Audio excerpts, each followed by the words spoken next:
This is a free call, but we've got donations gently accepted for, in this call, the Navajo Water Project.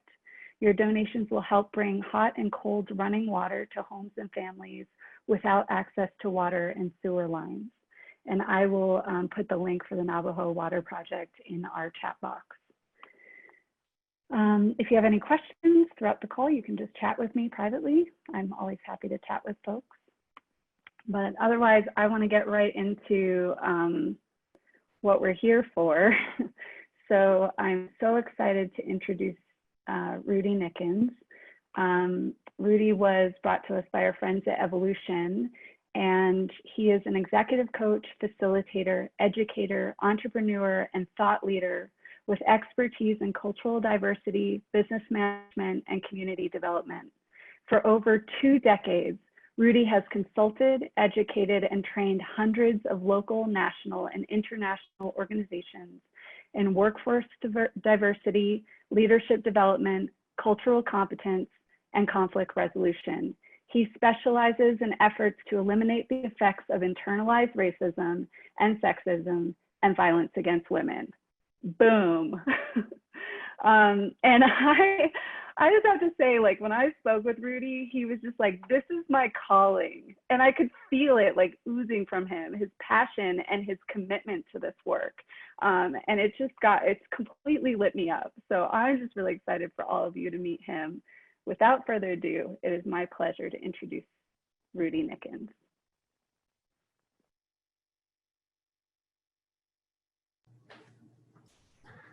Well, that's a nice intro. Thank you, Nicolette. I am flattered and honored and happy to be here. And I'll always start with saying thank you to each one of you for showing up. Just thank you for making the time for this. Thank you for making this important.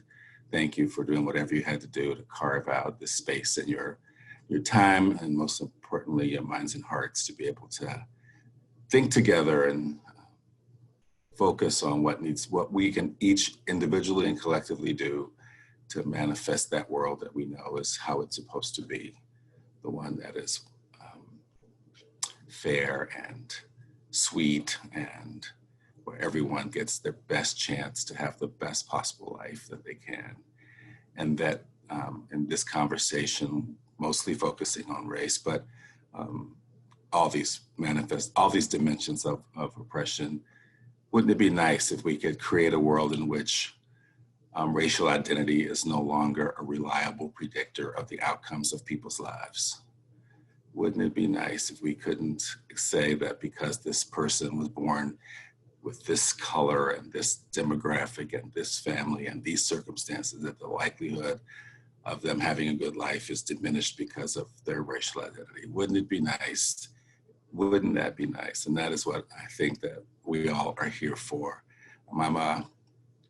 Most of my life has been spent as a Black USer, raised poor, raised urban, raised around people who were committed to doing everything they could to give us the best shot of life that they could, the best chances in life that they could. And I didn't know as a young person all the obstacles and barriers that were there. I didn't quite have the perspective on the structural things that made it so difficult for my family and other people that I love to get to have the lives they want. So I am committed, and I am deeply committed to doing whatever I can, and with you, with partnership, to make that a reality. Nicolette, is John going to say something before we get into topical thing? Is that what the plan was? Yeah, you can actually dive right on in. I just wanted to give you some time, Rudy, to say whatever you feel like you want to lay the groundwork for questions or explorations, and then I'll jump in after you're done. Okay, well then that's what I'll do. I'll go there. So, looking at you all makes me happy. I just want to say that this new world that we're living in, where we don't get to be in the room together, and we don't get to touch each other, and we don't get to hold hands, and we don't get to do that part of our connection. Part of I think part of the healing, the hurts of all oppression, is to have the aware, loving attention of another human being and to be able to contradict the isolation that got attached to the hurts that we carry anyway. So I'm really impressed that even on these mediums, we get to have each other. Like it's becoming really more real to me that our love is bigger than the virus, you know, that our commitment to this is bigger than COVID, and that even in this era and this age of having to readjust to what a new normal looks like, we will not be stopped. We will not be stopped by the circumstances, which is like one of the things that I always want to make sure that I talk about when dealing with issues of race and privilege is language. You know, one of the things that I really want to say is we make a lot of mistakes with language where we talk about people as if they are their circumstance. And it's really important to not confuse individuals and people with their circumstances. Their identities and their circumstances are not the same thing. You know, one of the classes that I taught in American history, we talked about that era, that age of U.S. history that include that, you know, about slavery. And you know, what I ask folks to do is to never again agree to use the word slave, to never ever use that word. For instance, that's one of the ways that we have most mistakenly talked about something where we gave the identity to the people instead of the circumstance.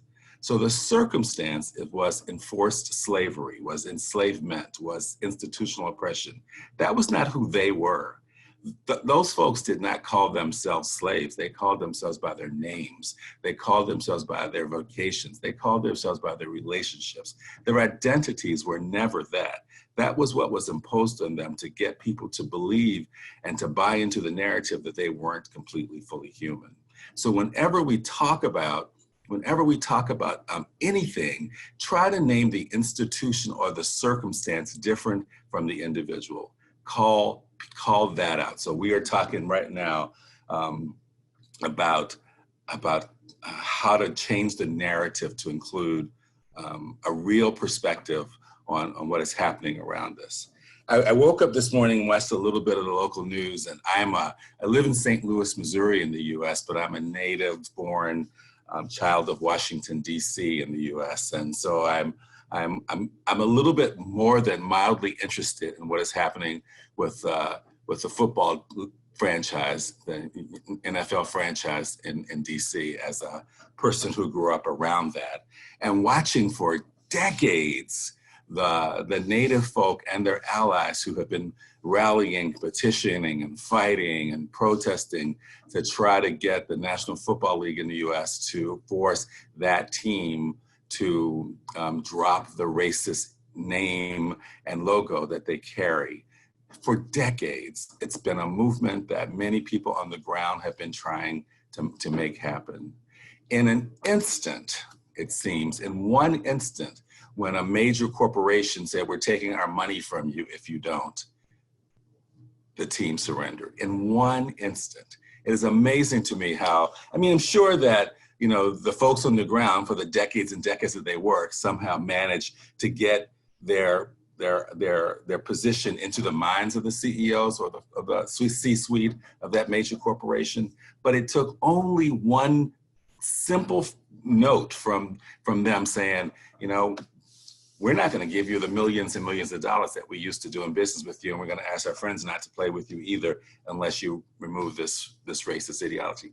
What an amazing, powerful, and kind of sad at the same time. I'm actually going to go with joy because the outcome is good, right? I'm going to go with joy because, you know, sometimes it's best to just focus on results, and the results are good. That finally that National Football League franchise will not be called that racist name anymore, and I think they're going to get it done in a couple days, is what I understand.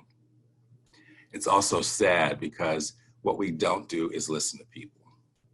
You know, it's a great example of how we have not listened to the people who are targeted by this form of oppression and saying, this hurts us. This this minimizes our identity. This is oppressive imagery that we shouldn't have to bear. And why won't you listen to us? So I think part of the wake-ups for all of us in this country right now could be, one, how nice it would be to create movements where we're supporting people, telling their stories and listening to what they need and believing them. You know, why do they have to say over and over again, this hurts me? Why can't we believe fill in the blank identity when they say this thing hurts me? This presence of this thing is bad for my people, therefore bad for all people. So that's one thing. And the other thing is, well, if the only way to get people's attention is to deal with the money, then let's deal with the money too. Which is why one of the things I love about being a part of evolution is our commitment to harnessing the power of businesses and leaders in business and helping individuals as well as organizations to use the resources that they have and the position that they have to make just things happen. I live in St. Louis, Missouri, which is the metropolitan area that contains Ferguson. It's a inner ring suburb of the St. Louis metropolitan area. And I live about 10 miles from the epicenter of Ferguson. And for a year, I worked for the state at the time. And so for the year, I served as the loaned executive to the Ferguson Commission to make sure that the work done by the commission had a lens of racial equity at the center of the work that they were doing. And it was a really powerful experience and a moving experience and a hard experience. And so I'm really, the whole St. Louis metropolitan and Ferguson mission experiences are near and dear to me. And I remember after the first series of demonstrations, uprisings, as some people called it, after the first round of it, the mayor of the city of St. Louis and the director of the Department of Tourism, the Convention and Visitors Bureau, did an interview with the St. Louis Business Journal where they said, it's okay, we didn't lose any tourism dollars. We didn't lose any real money from the protests. It didn't really harm the economy. And so if someone said that to you and you're leading the on the ground activism work, what are you gonna do? You're gonna go like, okay, if this is your value and this is what you need to do, if this is how we get your attention, then that's where we'll aim our activity. So for the next, when the next thing happened, which was a decision not to indict the police officer that shot Michael Brown, which caused yet another round of protests and demonstration, it wasn't march in the streets and it was go to the malls. It was go to the baseball game. It was go to the symphony. It was go to, all of the places where money is raised, spent, and made and interrupt commerce. So Ferguson October was specifically about interrupting commerce. And until then, nobody in government took it seriously. Nobody in, no real leadership, quote unquote, folks took it seriously, didn't want to come to the table with the activists and the demonstrators until, whoa, you're messing with our money. So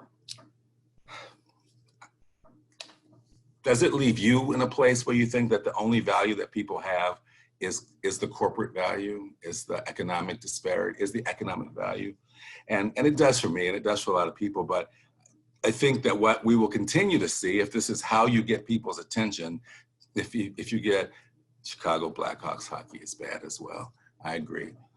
If how you get people's attention is about interrupting capitalism, which is many people would say, something that needs to be interrupted at every level anyway. But then I celebrate the movements that are able to figure out what is the language and the behavior that needs to be addressed is, and go do that. And one more point I wanted to make was um,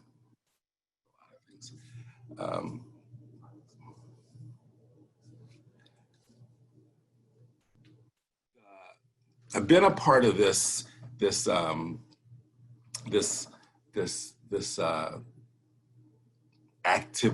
diversity, equity, inclusion, equity work for several decades now, and enjoyed watching its growth and its movement. I will say that we haven't figured out everything. No one has. That right now we're doing the work that reflects our best thinking at the time. It has grown. It builds off of each other. The diversity movement, as we first saw it, was focused almost exclusively on race and gender. Necessarily it was, because it grew out of that part of civil rights movement that dealt with race and gender. And then as we figured out to talk more broad, and race and gender really at that period was just a binary race and I mean a binary gender, binary sex, like male, female, like that's all there is. And then pretty much black and white in the beginning. And also we got smarter. We started recognizing the importance of valuing the whole being, the whole experience, every part of our identity. So diversity movements got to include our not just our race and sex, but our gender and our class and our religion and our sexuality and fill in the blank, lots and lots of things. And so that's been great. And then somebody started going, well, we're not doing it well if we're just doing single focus things. So we got to look at intersectionality. We got to look at the fact that my experience as a gay black man isn't the same as my cross the street neighbor's experience as a gay black man. We have other things that that even my siblings have different life experiences based on parts of who we are. So how do we bring wholeness, whole people, wholeness, like not ask any of us to leave parts of us outside, but to be able to focus on, as the great Audre Lorde said, there is no hierarchy of oppression. We got to really be able to understand that colluding with any part of it is colluding with every part of it.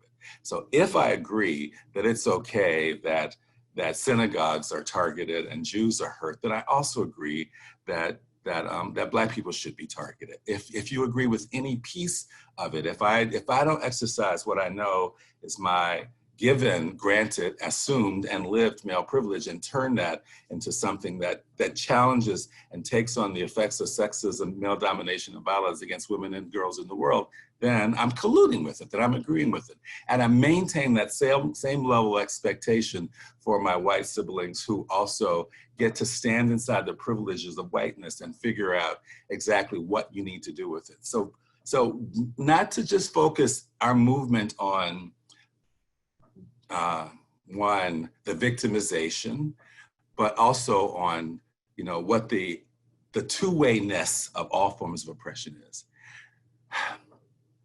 One of the stories that's fascinating me most right now is the Coopers story, right? The two Coopers. That story is just really holding my attention right now. So in the midst of two very violent deaths, then comes the third incident, like in that same, 2-week period. So, a young Black man is killed by, his neighbors in Georgia, and they fit some particular kind of stereotype, right? And then a younger Black man is killed by a police officer. And that narrative also fits a really, I'm really tired of the murder porn, I gotta say. I looked at it all day long, every day, but it just wore me out, so I have to take a break from looking at it. But then came the incident in Central Park, USA, where this particular person who doesn't appear to be, who probably doesn't even self-identify as a racist or a bigot, right? Amy Cooper probably lives, probably liberal, lives in New York, really looks like she wouldn't be the kind of person who would weaponize the police to try to get a Black man killed. But that is what she did.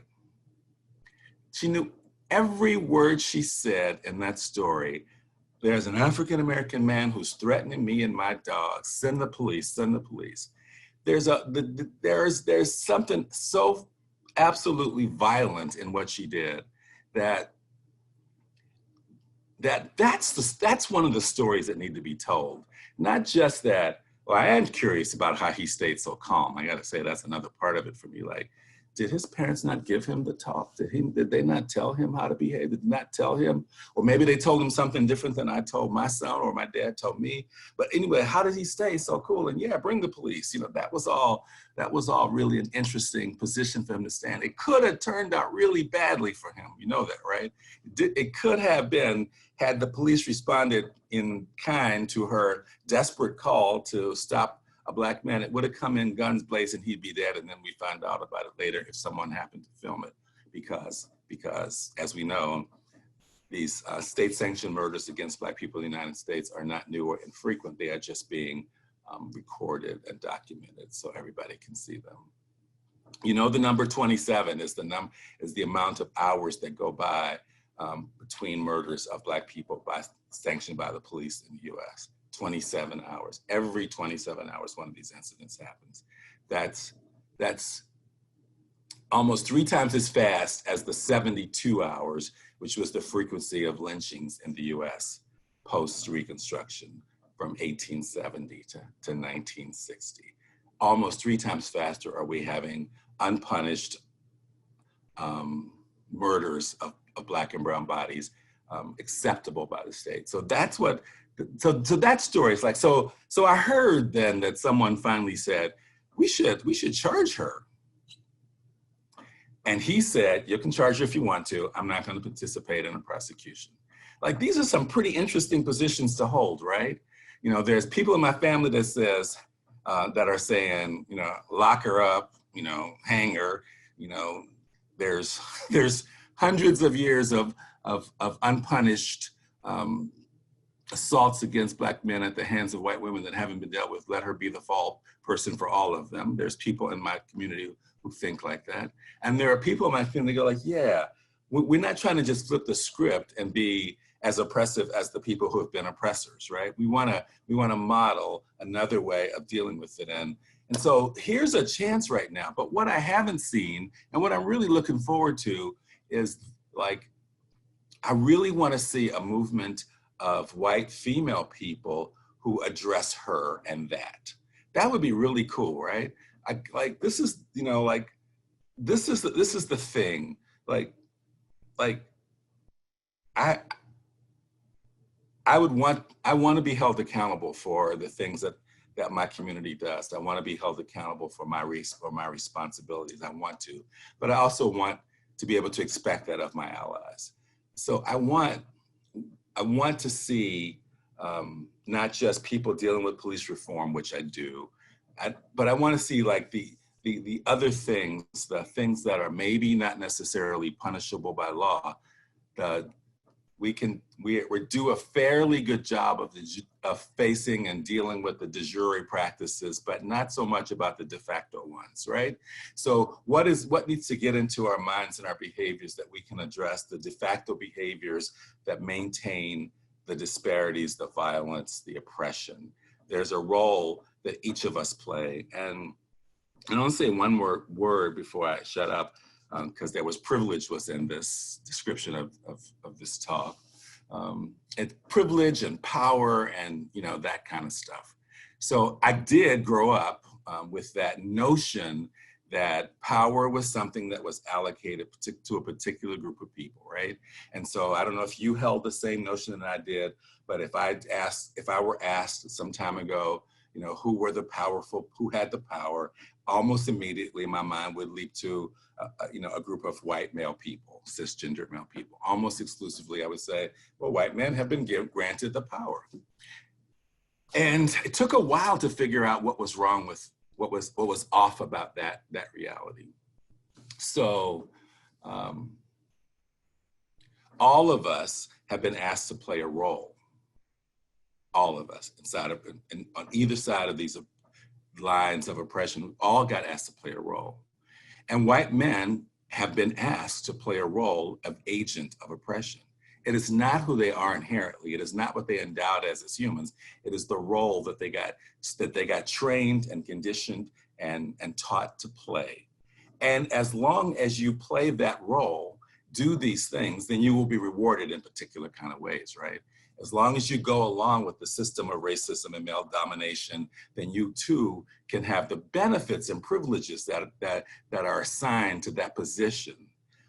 But you and I both know white men who have opposed those laws, right? Those policies. You know, and what happens to many of those white men when they decide to oppose racism, to stand up against racism? And many times we have seen their corporations cut them off, their families cut them off. And yes, they too have been found floating in the river.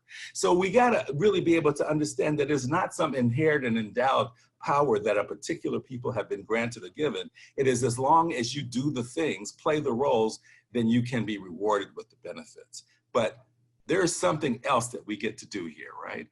So it is about, when I say racism, I didn't call you a racist. I say there is a system, a systemic force of racism that we all need to work on together.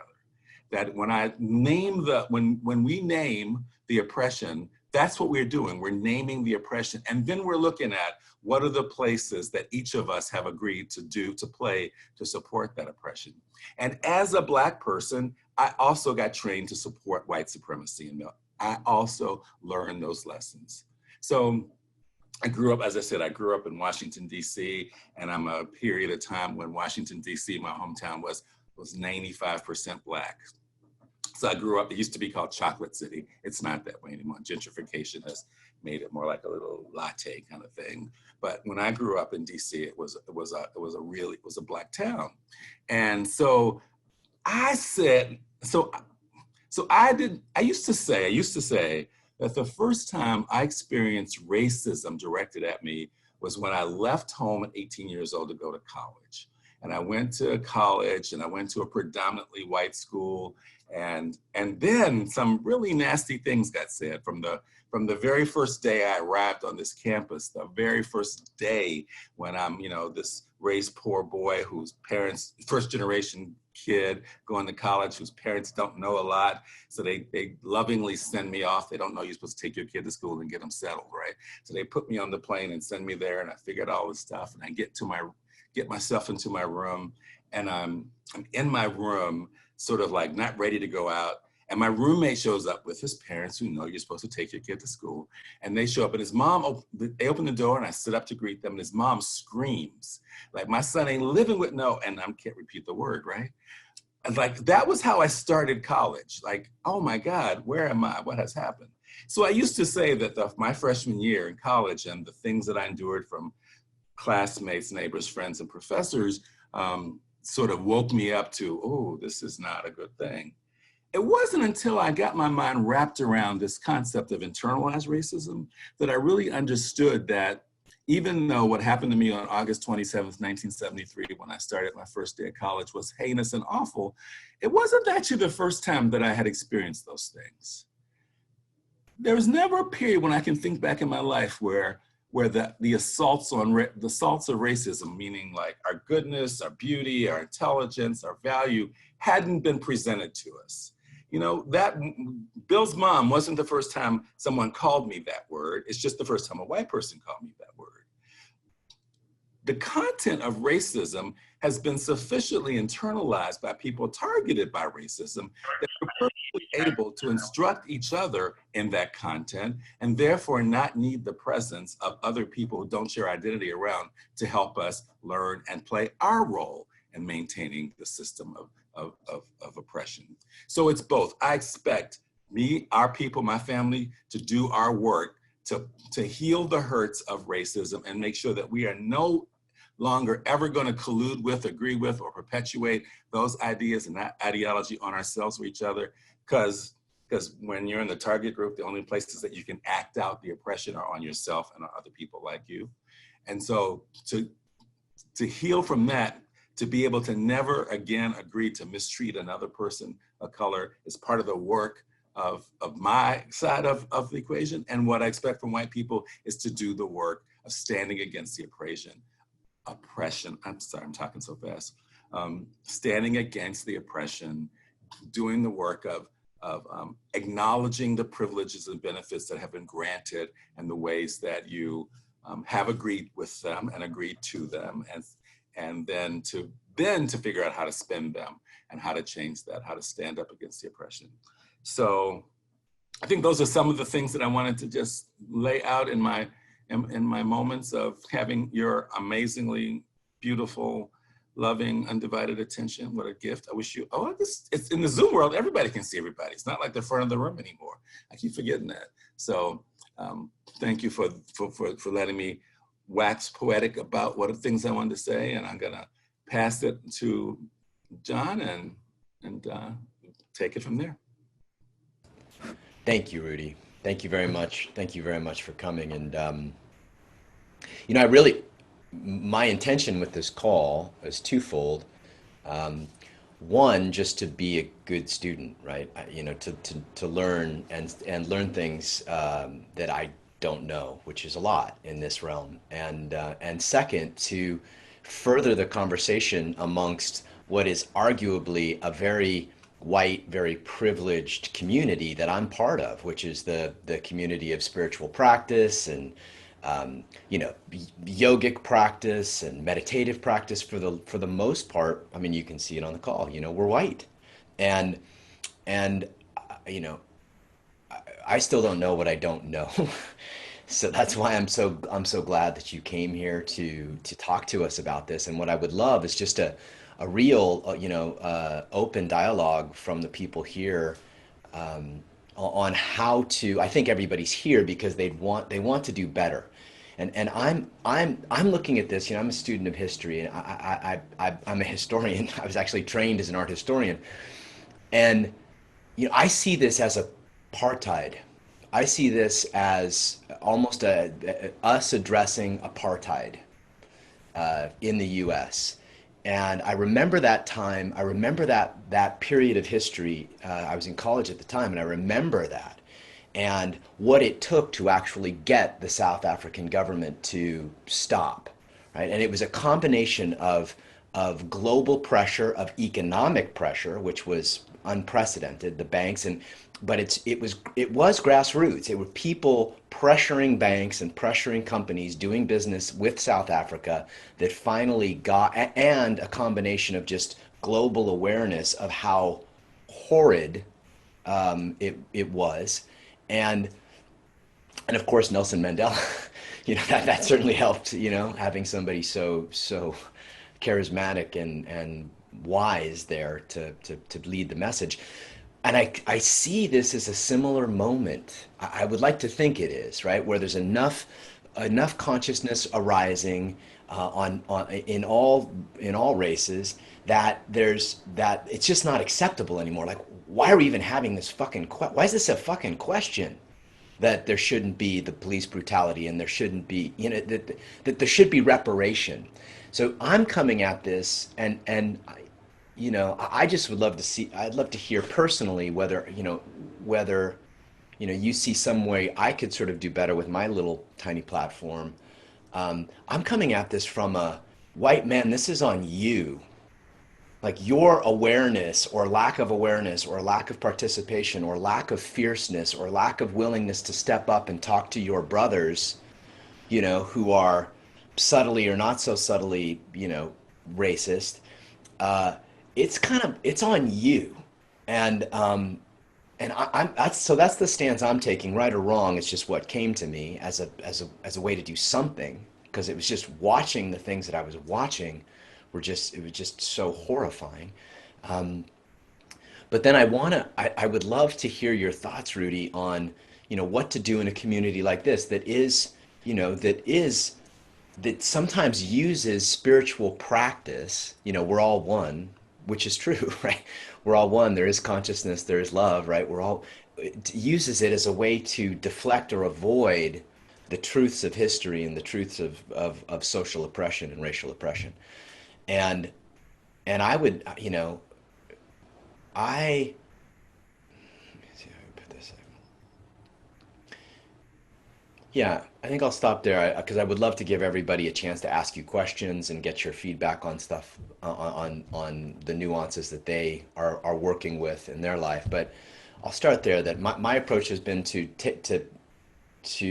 address white men and men in particular, because I'll argue, I don't think we can really argue that 99% of the problems in the world, the injustice in the world, is from men. Russia, China, I mean, you could argue that the virus itself is a byproduct of the greed of men protecting a particular industry in China. You could argue that the violence of men is the problem. The climate change, the climate decisions, and so that has been my vigil and where I want to come at this from. But I would love to. I'm totally open to a course correction from you if you see something or a new way to look at it, and then I'd love to open it up for everybody else to ask you questions. Great, John. Thank you. I loved what you said, and I'll speak first to the part you said about it being on you as a white man. Like you said, that's exactly what I'm hoping and that other white men know, that having this conversation in this space at this time is probably pretty easy. Because you're in a room with other like-minded, spiritually, connected family members. And though there may be things that we talk about or that you learn or hear or process that may be new or nuanced, it's not where the work needs to happen. So the work needs to happen in white gatherings where you let things go by unchecked. It's those, like there's a thing, like where, I don't know, people don't want to have those conversations at their family Thanksgiving gatherings because you just let it slide, or your uncle, aunt, whatever, carries these behaviors of bigotry and you don't interrupt them. That's where I'm counting on things to change. It's not when there are in a gathering around racial dialogue or when you're in the choir practice meeting that this is like this. It's in your life. It's all in your life. There should be a commitment, wherever you go to make that agreement to teach, lead, and interrupt racism, oppression all the time. It's got to be. For me, I decided it's once it's figured out this is what I'm supposed to do, that I'm in it for life, right? That's just what it is. I'm just in it for life. It's not like I'm doing this for my job. I'm doing this for my life. And sometimes it will make you a little less popular at the dinner parties. People are like, oh no. As my sister will say, why would you say that around him? He's gonna say something, and so, okay, then, or my son said to my nephew once when we were out and my nephew made some inappropriate sexist comment, and my son, who was 14 at the time, said, now, Jamal, you're about to get sexism 101. I suggest you just sit down, sit back and listen to it. You cannot win this argument. Just sit back and listen to it. So which I said to my son, Barrick, well, if you know that, why don't you be the one to teach him since you know so much, and don't leave it to me to do every interrupt. So it's about educating the people around you, expecting people to stand up with you, but not being silent. I was working for the Department of Transportation in Missouri a few years ago, and we got a brand new director, head guy, big person, the big dude on the org chart. And he had come in from another state. He was learning his way around.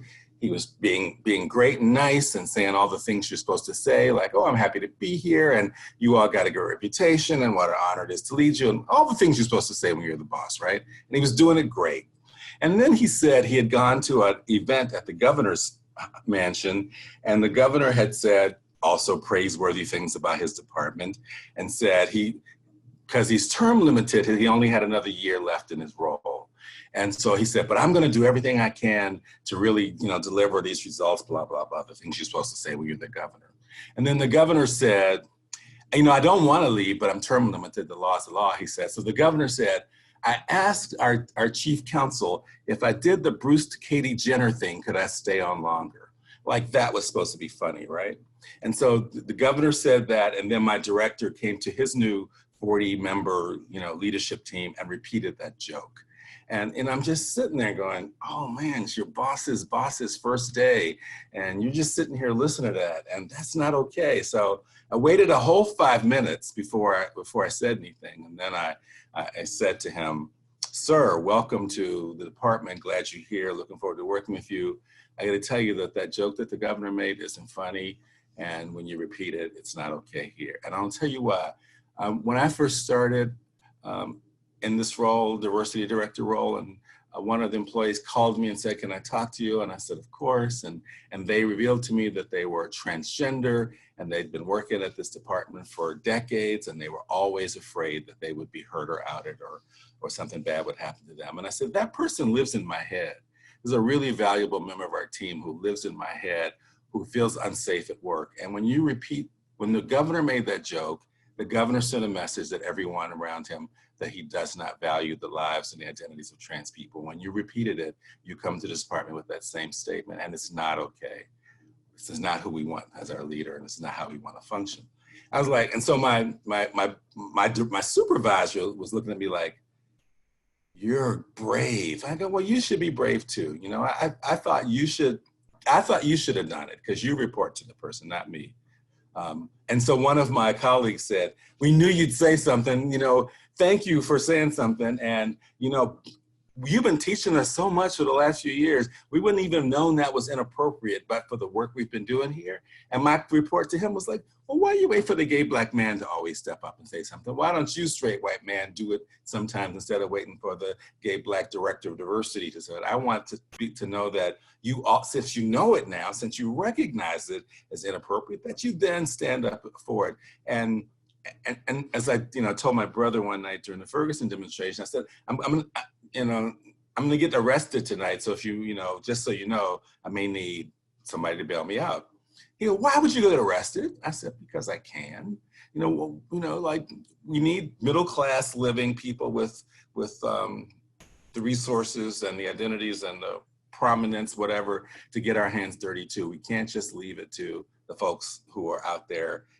And so every time I tried to get arrested or got picked up by the police, what happened was me and the other middle-class people who crossed the line and got arrested, they wouldn't prosecute us. They wouldn't do anything to us. And that meant everybody had to go free those nights. So there's something that happens. So John, I do really, really appreciate you knowing that it is your work to do, and it's your work to do everywhere. Leading this company, this organization, is one important place to do it, but it's also with whoever is in your family, whoever is in your neighborhood, whoever are your people, and I'm sure you don't live just in this one room right here. So that's the expectation.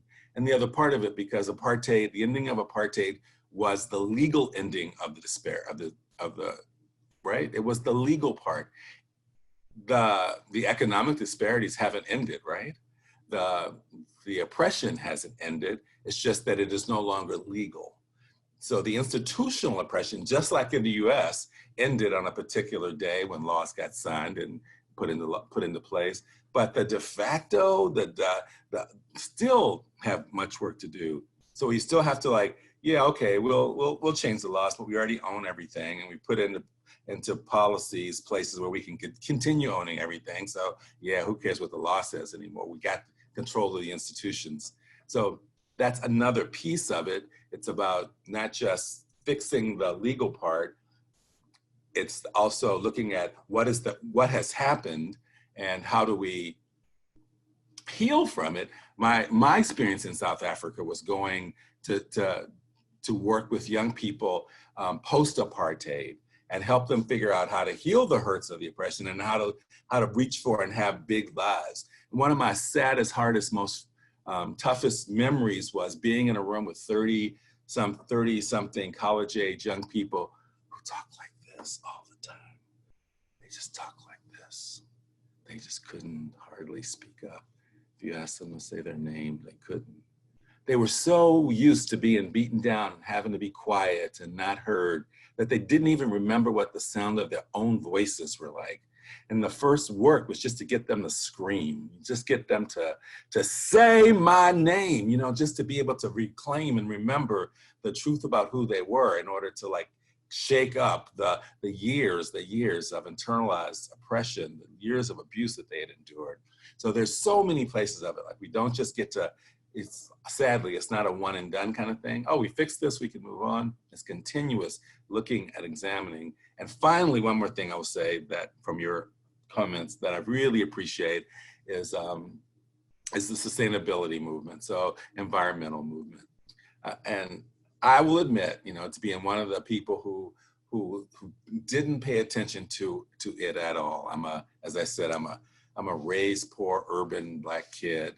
I have no memory of any generation of my family having any agrarian story. We were really happy to be able to get a house, you know, bricks and mortar. That was really important to my parents. Like, wow, we are safe. We have a house that nobody can take from us. It wasn't any like, you know, and some of the principles of environmentalism were always practiced in my house because my mama didn't throw away nothing, right? So reduce, reuse, recycle were like absolutely the behaviors of poor people. Nothing about, you know, sustainability of the earth. It was like, we don't waste nothing. So we did have some practices that were actually environmentally friendly and sustainable. We just didn't know, we didn't connect it to that. But what I have learned eventually is that because the worst and the first of the consequences of environmental destruction of the earth and global warming are happening to parts of the globe and the communities largely inhabited by Black and brown people, that we're killing the Southern Hemisphere by the behaviors of the Northern Hemisphere, that the practices, the corporate practices that we indulge in and the lifestyles that we have here are actually doing, I mean, Africa's heating up, the Caribbean's heating up, you know, like the world below the equator people will die there before it really harms in our consciousness, harms us. And so why is it that we let that go? One, for people like me, because the environmental movement has looked so white and unattractive, I will say, you know, like, oh, there's those granola eating white people doing what they do, and gee, let them go. It didn't look like a place or anybody that looked like me could find a home or find a movement or felt seen or wanted, quite frankly. So we stayed out of it, and not knowing that this was something we needed to be a part of. And two, because the people leading the environmental movement haven't done enough on their own racism to be able to recognize that the only people who have the knowledge to be able to turn it around are the indigenous folk who have lived in harmony with the earth all along. They're the ones who actually have the practices and the behaviors in their hands that could actually help us, but they don't own corporations, they're not big, important, wealthy white people. So, and that's who we think are the smartest folks in the world. So we trivialize and minimalize the voices of the intelligent people because they don't fit the image of what we value as intelligence. So part of our work is then to really get in there and interrupt the racism that is associated with the sustainability movement, in order that good practices can be followed, people with knowledge can be heard and lead and listened to, and that we recognize that there's like, I could work on ending racism, but if all the people are dead, what would be the point? So we also need to like, you know, we have a vested interest in doing this work. So those are some of the things that I heard you say that I wanted to reflect on, and I'll shut up again in case anyone, as John said, wants to ask me something else, or ask John something else. He's here too. Thank you, Rudy. Yeah, I would love to open it up for people to ask questions. There's a lot of questions that people are bringing to this, and I want to maximize our use of your expertise. Okay, Nicolette, do you want to go through and pick people who have questions? Yeah, so Frank, go ahead and unmute and be our first question. Thank you, Rudy. Hey, John, it's great to see you. A lot of years. I miss you and the guys back in LA. Rudy, you were so spot on for me today. I live in Richmond now, okay? I'm a New York City boy on Lower East Side and from LA. And, you know, it's no coincidence to me that everything happened with Mr. Floyd during a pandemic when we're in a stop and pause, you know? And, you know, I grew up on the Lower East Side and, you know, I'm very supposedly liberal thinking, but I grew up in a section called Stuyvesant Town, who was all white after the war babies, you know? So what you spoke about, that woman in Central Park, because that was my backyard later on in life, and how he contained himself.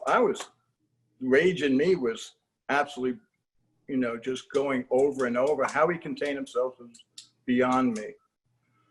My question to you is, as I said, I'm a very privileged white man here, okay? And I'm in Richmond.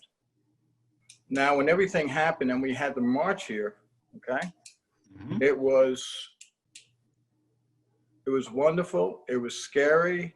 It was thought-provoking. I mean, here I am, and I'm walking with my dog at the front of this march down to the monument, while men in camouflage with AR, strapped AR, because it's a open carry here, are taunting me, okay? And then having that experience, and on the way back, going to my car with my dog, and this white man on a bike, 75, so he says, hey, come over here. I thought he was gonna say, hey, how's your dog?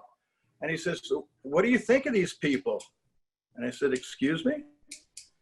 And he says, yeah, I mean, you know, they've been equal for 50 years now. And I just looked at him incredulous, and I just had to walk away because I could not believe the ignorance.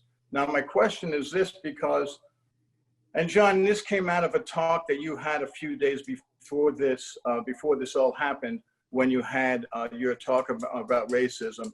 And what came out of that talk that affected me the most is that what was said was the white man has to reconcile with the world, okay? Whether it be the earth, whether it be with racism or women, we've caused it. So as I'm walking to my car, I get approached by this reporter, and he sees me, you know, 69-year-old man, gray hair and all. So why are you here, sir?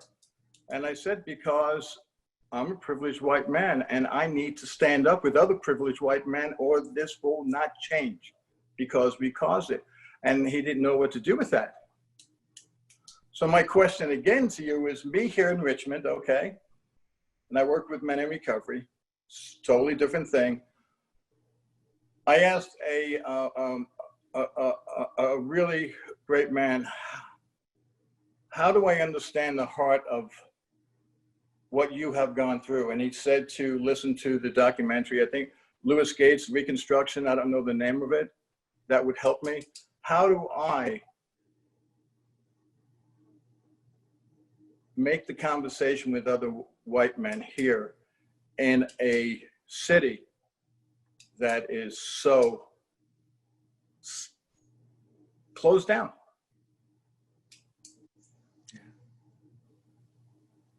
Great, thank you, Frank. I'll say something, and if you want to say something, John. Oh, Rudy, it's all you.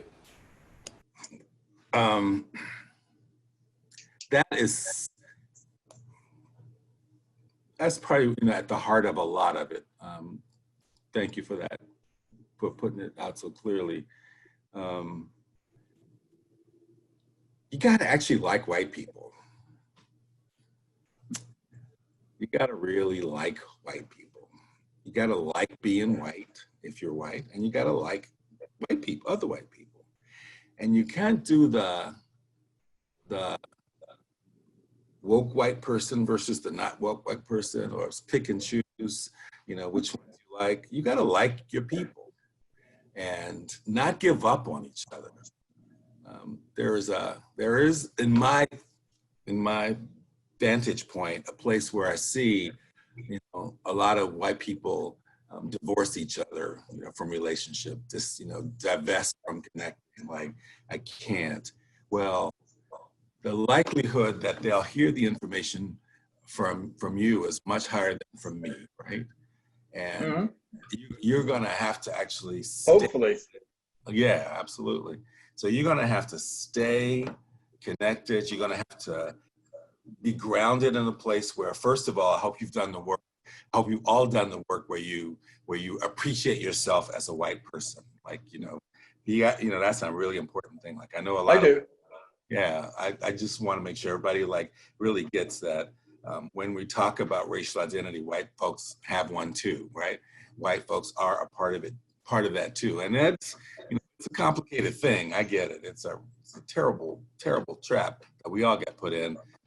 All of us got put in. But first, it is liking yourself as a white person, remembering that you are good, and remembering that other white people are good, and then remembering that all of us got hurt by the presence of this oppression, and that you're doing is reaching for that good person from your place of being a good person, and the tendency to want to go off with your head, or that just won't ever work. So it's got to be grounded in that, and there's some toughness that is required, of course, to not give up. White people in the U.S. got first of all, we talk about race like it's a thing, right? We do know that it's not a thing, right? We do know that there's no such thing as race. We're all clear about that, right? There's only like one race. We are genetically DNA, like one human, like one human race. That's all there is. We do know that. Like, there's no, that's that little bit, that melanin thing that makes us different is so tiny that there is no genetic or no biological marker for race. We got to remember that at all times, that race is a social construct. And race was created from racism, not vice versa.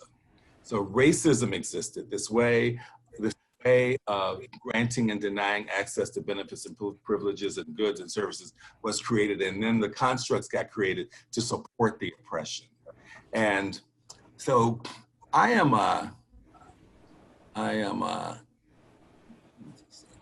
commissioner on for the park system where I live, and one of the things that happened recently is that some activists wanted to take down or do something to the Christopher Columbus statue that's in my park. And like a lot of Black folk in my life, we don't really care about statues and stuff. It's just not the thing that holds our attention.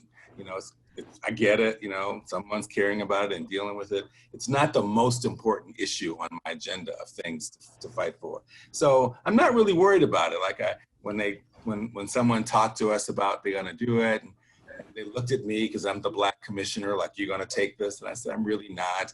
There's a chance for one of the white commissioners to really deal as the liaison to this project, and bless you.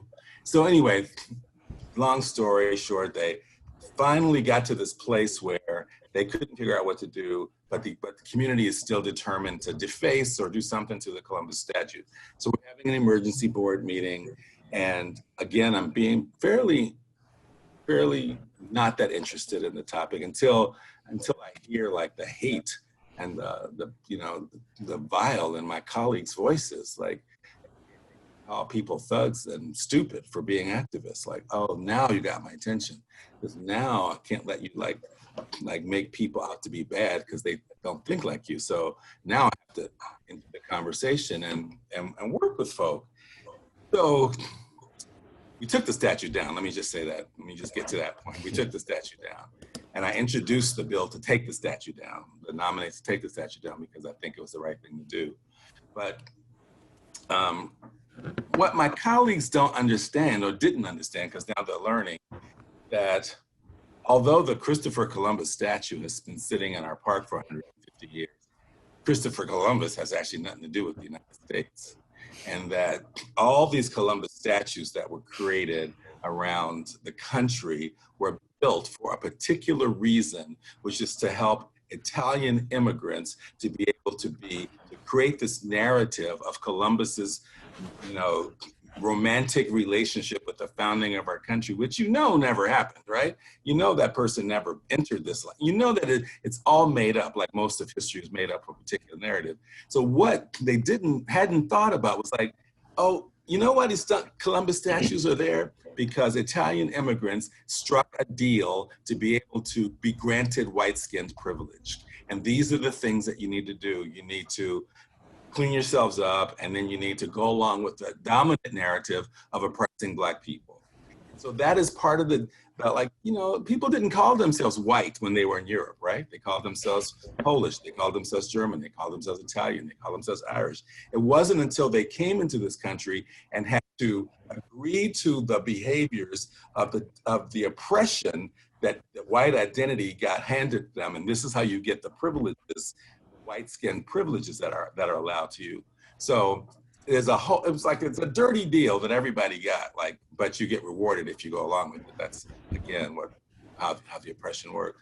So I'll go back to Frank and just say, glad you told that reporter what's true for you. Now, what will it take for you to tell that stranger who assumed because you're white that you would agree with the way he thought? Yeah. Because that's what you get to do. You get to read Mab Sechrist's Diary of a Race Traitor. You get to really figure out what it is to stand in the places where people think they can say these things to you because you're one of them. And then you get to let them know, you know what, and in as loving in ways you can. I mean, I don't believe in picking fights unnecessarily, but you know what? I used to think like that. And then I found something out, and now I think like this. So there's ways to not off with your head, you dumb, hateful person, but a way to stay some way engaged. But when you don't say anything, Frank, when you don't say anything, you agree with it, right? Every time you let it go unaddressed, you actually check the box that say, yes, me too. And that person was left thinking, yep, see, I told you, this is how we all think. I had to walk away from it because the anger was so much. Given if I had been responding instead of reacting, I used to think like that was because to me, we need to have conversations among men. That to me is what it's about. Well, I'm going to jump in here now, Frank, because this is, I think you're pointing to something that I think is really important, especially for men, which is you have to have the yogic capacity to take a deep fucking breath, right? Me too. Take a deep fucking breath, to ground your body, to look at that person and said, I'm here, I'm standing with these people because I believe in what they're fighting for. Or so the way I've been doing it is because it's hard. You can't convince some of these people you can't convince them to change their way of thinking by arguing with them, many of them. However, I can say I'm not comfortable with that question, or I'm not comfortable with that comment because to me it just feels racist, or I'm not comfortable because of this, or I'm not okay with standing back anymore and watching systemic racism play out the way it has, however you want to frame it. But I do think that a place where I see a lot of men in particular fold, I want to say not that you folded, but just kind of not do what Rudy's talking about, is they haven't trained their nervous system to literally land in the moment and own the truth, which is the truth is I'm not comfortable with this shit anymore. Yeah. That's why I do a lot of breath work now, John. Okay. Yeah. I mean, I just need to bring it into practice, which is confrontation requires presence, and Rudy's had a lot more practice in this than we have, and so part of what we're learning, I think, is okay, how do I land in the moment in the face of a racist comment or a racist joke or a racist stance, and own the truth of I'm not cool with this anymore, and I'm not cool with the way you're talking. Hard for anybody to argue with us when we say I'm not okay with that. It is hard when we start getting into getting into certain kinds of debates. they'll pull up Fox News points and, you know, start throwing Fox News. And then you're in this weird thing where you haven't actually connected to them in a present moment experience. Now you're just having a Fox News debate. Yeah, you've always been a good mirror for me, John. You know? Yeah, that was, I just want to, that's been my practice. And I'd love to, because that moment where somebody says something and you don't own the truth is the moment, I think, where the rubber meets the road for a lot of white people, I'll say, but just in general. Yeah, I hear you. Thank you. Yeah, thank you, Frank. Rudy, can we take another question? If there is one. Absolutely. Yeah, so we're going to go to Jillian. Go ahead and unmute yourself. Hi, Rudy. Good morning. Good morning. First of all, thank you for your decades of work and your love. With such deep appreciation for you and to John for bringing you here. I'm gonna go off the white man track for a second. And because I know there's a lot of white women on this call and in this community, and white women with financial resources. And it really seems to me that for us to be comfortable in these moments where the rubber meets the road and we speak our truth, to get those reps in and have spaces to practice this work. So I'm curious I love a good workshop, I love a good training. What workshops, trainings you would recommend, in particular for white women, but really for any of us, to learn how to separate ourselves from white supremacy and do anti-racist work? Good question. Well, you know, obviously I don't spend a whole lot of time in white women workshops. I've been around a little bit of them. One of the ones in my community that I'm very fond of is, well, I don't know where you are, but check and see if your YWCA is doing anything. Because you know what the YWCA's one imperative is? Ending racism. So it's like the YWCA's mission is empowering women and eliminating racism. And a lot of not YMCA's, make sure we're clear. Yeah, what does YWCA stand for? I'm not familiar with that. It's the women's Young Women's Christian Association is what the Y and the WCA, and it's just like, thank you. YMCA's are more like gyms and fitness centers and clubs, and YWCA's are more mission-driven, supportive resources for women. They do transitional housing and, you know, women's work, but they have been committed to the lives of women, taking a role in eliminating racism, the effects of racism on women's world for 100 years, I believe, is how long they've been around. So my YWCA, where I live, the YWCA of St. Louis, has a fabulous program on witnessing whiteness, and it's just about, you know, creating these coaching circles and learning circles for white people to get together and explore the depths of white racial identity, and then to deal with actions around what to do from their privilege. So there's a lot of literature out there. I haven't, I hear you can't get a copy of White Fragility anymore, like the books, rolling up the shelves, but yeah, apparently it's got some usefulness to it. So I would just look, what community are you in, Jillian? Just curious. So I am usually in Brooklyn, New York. I'm not there right now, but that's my hometown. Okay, so I can't imagine there's not a ton of resources around your community. Totally. Yeah, I can't imagine. So, or my favorite thing to tell people is lead something, Totally, yeah. Like gather people, gather your friends and family and bring them together and start that dialogue, start the conversation, ask people to join you in a movement to and heal from and take on as a collective the roles that white women play in the maintenance of the ideology of racism. Like, so many of the anti-miscegenation laws and the laws to prevent that maintain racism got started out of this I think the first one got passed in like 1621. Black folks hadn't been in this country for like 2 years or something when they started going, oh, we need to pass laws to criminalize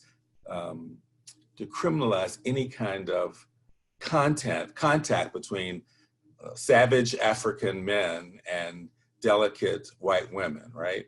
And so all of these protection of white women laws got created because we were bad and y'all were weak and blah, blah, blah. And they wanted to make sure that there was no raping of white women going on by Black men, when of course we know who was raping whom, right? You know, so it was quite a smoke and mirrors thing to protect, you know, because white men were entitled to rape Black women, so that's just no big deal.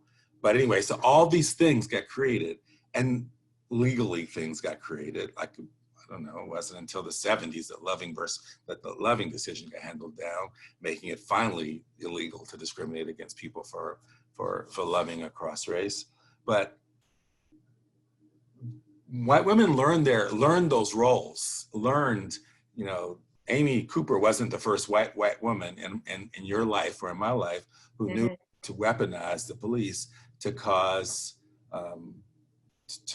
someone to get hurt, punished, or killed. I don't think that you could find, you know, many Black people in the United States who don't have 1 or 2 degrees of separation from someone who for whom that's part of their family life story. You know, the last lynching in my family happened in 1965. You know, for instance, there is no, so the last lynching in my family happened in 1965. It's a story, just need a minute.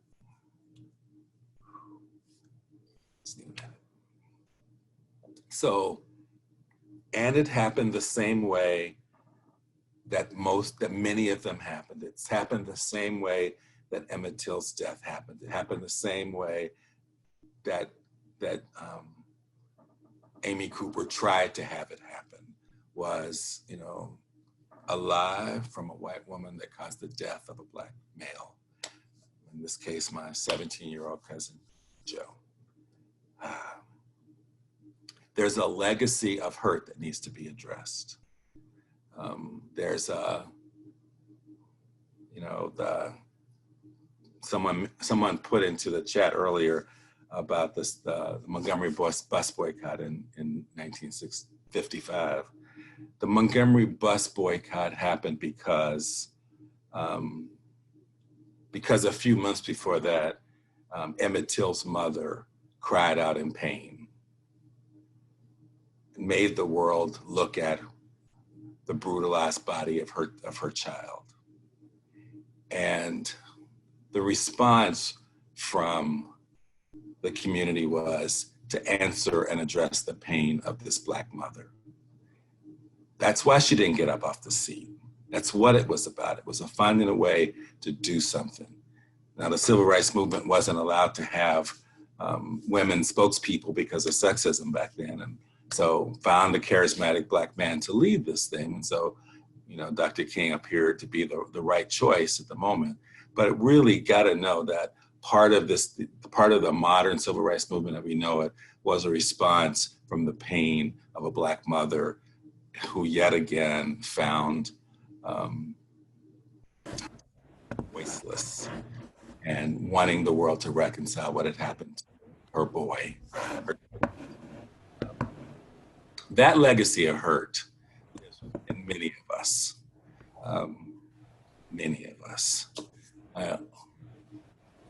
So as I said, I'm first generation college, right? And my family loves me. They love me like no other. They love us all. They are so proud, you know. I was smart. I was a good kid. I was a good, you know, student. And I had lots of choices about, you know, about my future, etc.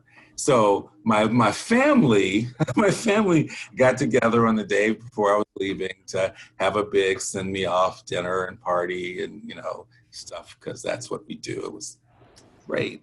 It was so great. Well, of all the things you want to tell your son, your grandson, your nephew, your cousin, all the things you want to tell them, you know, going off to be brilliant, to be beautiful, or, you know, study hard, or do all this stuff.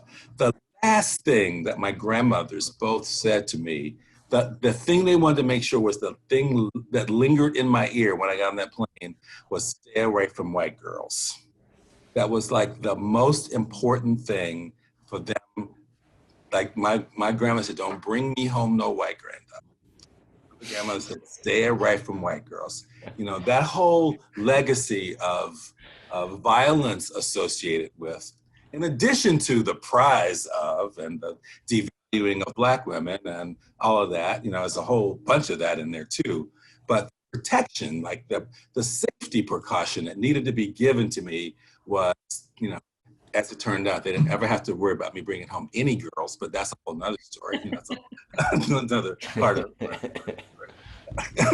However, like that was true for so many of us. Like, wouldn't it be nice if a bunch of white women owned that part of the narrative? Mm-hmm. You know, yeah, really did the work to own a particular way that the setup that you endured, because it was a setup, you didn't invent racism, you didn't invent sexism, we know that, but you inherited and you went along with it. Every day that it goes on in your good name. So wouldn't it be important if a group of white women really took on that piece of the work? That would be revolutionary to me. Just like we all have particular places that we have to weigh in and do stuff, you know, what Frank talked about, what John talked about. There's a role, there's a lane that white women have needed to occupy around this, that Amy Cooper has given you license to move forward. You know, that's all I'll say about it. I hope that answered whatever you were trying to ask. Yeah. Thank you, Rudy, and thank you for sharing that part of your family's pain with me. I really want to just take on that and feel it, because I'm hearing you that, like, white women are very much historically a part of this problem, and that includes me. And I'd mentioned the trainings bit in the beginning, and I just want to shout out, the chat kind of blew up with resources while you were speaking. So I had a feeling that would happen. So my invitation to myself and to all the white women on this call is to look through that and find trainings. And I make a commitment to invest money and learn more about this and take ownership in this narrative, because white women are part of this problem as well, very deeply. It's important work. Yeah. Thank you. There's a piece that I have been noticing in myself and in others, and to me, to ignore what's been going on, especially in the last couple of months, and especially with the way that, you know, Rudy called it murder porn, where there's been like police brutality porn as well. But it's my challenge to myself has been, and maybe this is because I'm a little masochistic, but my challenge is to not turn away if you're white. Because I think that so much of what has been allowed to happen happens because we turn away from George Floyd, you know, getting his throat crushed, or we turn away from people still, you know, white policemen beating, you know, young black men. We turn away from that and we move on, and we find a way to not really feel it, And I guess my personal challenge has been to try to feel it and not pretend that it's not happening anymore. And that's that's where I think I'm just going to say white America good white people have allowed this stuff to continue because because if they really felt it, it would be so nauseating that they would do nothing but, you know, boycott, they would be mobilized because it's so horrid. You have to, we've had to shut our hearts and turn our awareness away from the horror in order to continue to allow it. And so, as we wind up, Rudy, I'd like you to just sort of finish with anything else you want us to know. But I guess my call to everybody on this particular gathering is, please don't, keep allowing your turn towards it. Turn towards it, feel what you need to feel, and then I imagine, at least the people on this call, will be inspired to act in some way. And it's not okay anymore to keep turning away to the busyness of our own lives or our own families, or it's just not okay anymore. We've got to turn towards it and we've got to take it in. And then whatever we're inspired to do from there, I think will have a lot more impact than, anything that's been happening thus far. Thanks. Yeah. So Rudy, I wanted to give you a chance. We've got a few more minutes. If we could take one more question, or if you have something that you want to sort of help us, wrap this up, or what you'd like us to leave with, or push back on anything that I might be missing. I'm totally happy on any of those fronts. Yeah, I mean, if there's a question that someone needs to ask, I'd probably take it. I don't want to leave anyone with a burning question. So Nicolette, if there's something that you were going to pick, otherwise we'll just close up. I can't pronounce your name, but Shmail, if you come on and then can please tell us your name.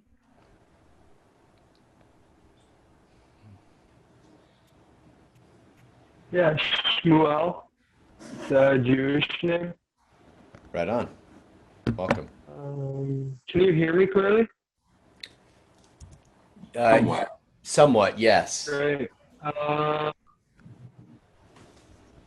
This for me is really interesting.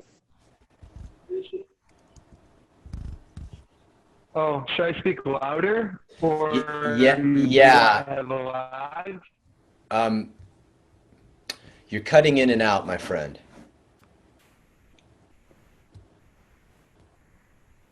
I think we lost you. Okay, we do Yeah, have sorry, one more we question. have to move on. Yeah. Yeah, so we'll go to Ethan. Thank you. Can everybody hear me okay? Now Yes. better. I really want to get my question across if I can. I'm sorry, Shmuel, but we are having some delays with you. So we'll go to Ethan, but we'll see if we can get to you in another call.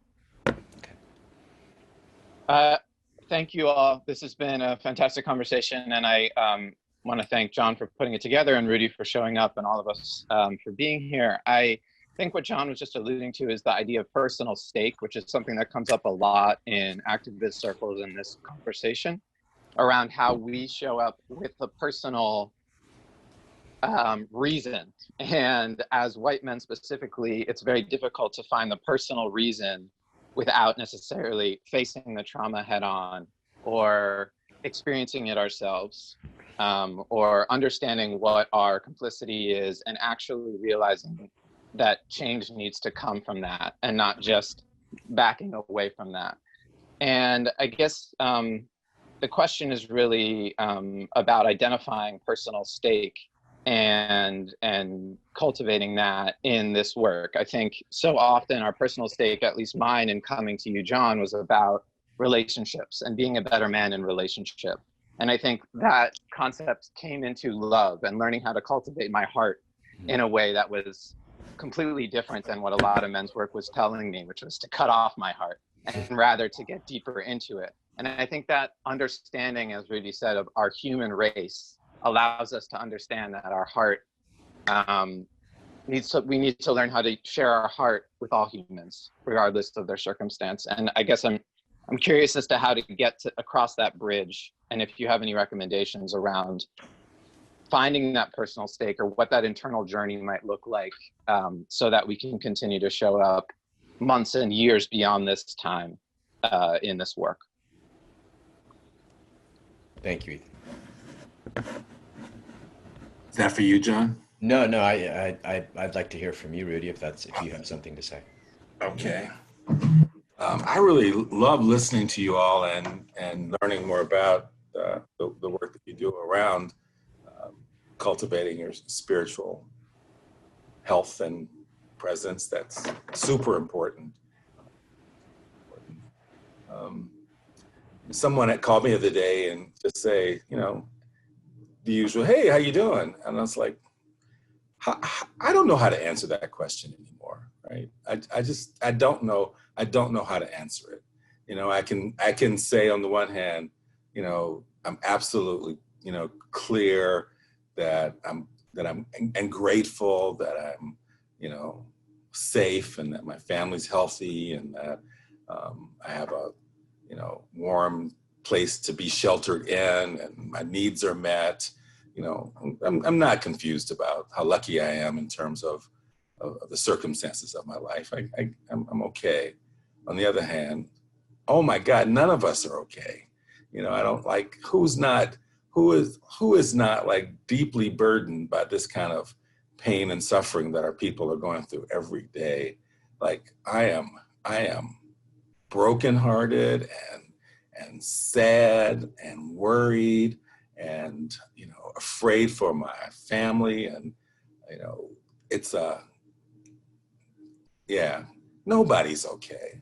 And no Black person is okay at all in this society right now. I just want to say that we're doing great because here we are.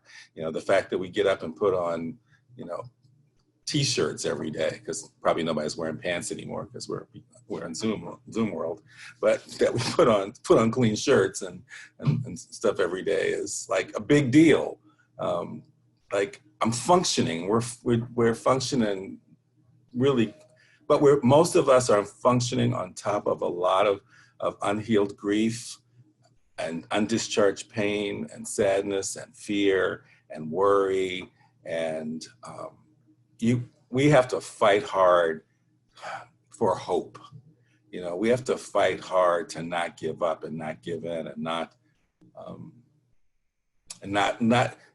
just let the pain dominate. I think the only way that we're going to get forward is to really be honest with ourselves and hold on to each other. It's what I'm counting on right now is having, I got people who love me and love me well and can think about me and I'm aware of the bench and the, you know, the community of arms that are virtually holding me all the time. It's really, really important. And so the thing that probably would be the biggest contradiction, therefore the most helpful thing to do is to see people doing the work to heal and change the world. Like calling me and seeing how I'm doing is nice and, you know, great and sweet and I love you too. What really makes a difference, however, is like, wow, you're out there doing it. You know, you are repairing the world. You are grounded in your goodness and your value and reaching for others based on theirs and being just being tough, you know. There's few places in life where I think rigidity is important, but this is one of them. Just being really rigid about fighting for getting this right and not quitting. That's the thing. I don't know how else to respond to your question, Ethan, but I just want to say, like, using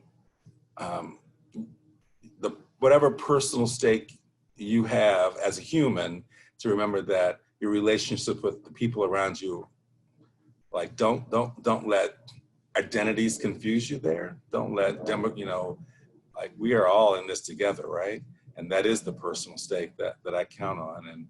And I don't ever do that stupid, I don't see race crap, because you better, you better be able to see it, even though it's an artificial, you know, constructed dimension of our experience. It is one that shapes a lot of our lives. So don't trivialize people's identity by saying you don't see a race. See the race and see the legacy and see the hurt, see the stuff as you reach for the, you know, that total, complete human being that's there.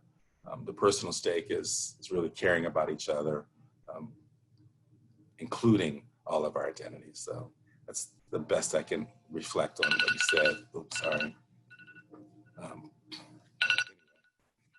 Oops, sorry.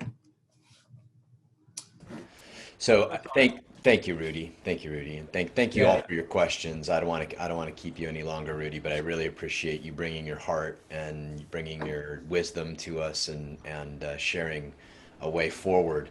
I gotta just make sure I thank my friend, my colleague, Luke Entrup, for I wouldn't be in this room right now, but for Luke's introduction to you. So to you all, and hey, Luke, thanks. You're all right with me. I had a lovely chat with Nicolette that set it up in advance, and I'm really honored to get to be a part of this circle. So thank you, Rudy. Close with that. Yeah, we're honored to have you. Thank you very much. You know, please come back again. I hope we can continue this in the future.